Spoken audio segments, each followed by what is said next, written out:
আসসালামু আলাইকুম। আসলে আমি দিয়ে GT60 প্রায় ৬ মাস ধরে ইউজ করতেছি। কখনো এত বড় বিপদে পড়ি নাই।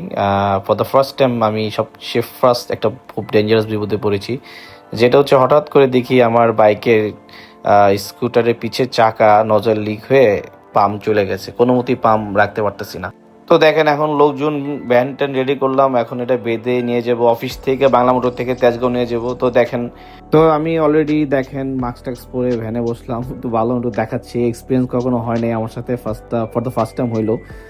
তো মানে বাংলা মোটর থেকে এখন যাচ্ছে ভ্যানে করে তেজগাঁও। তো এই আর কি। তো আমি যাচ্ছি আহ, বাংলা মোটর হয়ে। তো ভাবলাম একটু ভিডিও করে রাখি।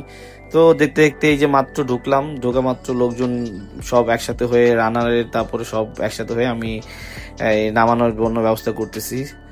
তো এই যে ভাইয়া আমাদের অ্যাসিস্ট্যান্ট ম্যানেজার রাজেশ ভাই খুবই ভালো লোক, খুবই হেল্পফুল। তো দেখেন অলরেডি তারা কাজ শুরু করছে। তো সেই একটা সময় গিয়েছি, বের হইতে হইতে সেই 5টা বেজে গেছে। যেহেতু আমার আর একটা ফ্রি সার্ভিস ছিল, তো ভাবলাম সবকিছু একবারে সেরে ফেলে করি। এই যে রাইট নাও দেখেন আমার বাইক কিন্তু ঠিক হয়ে গেছে।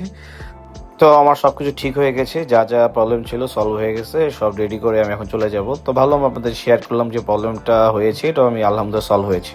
ধন্যবাদ, ভালো থাকবেন, ধন্যবাদ।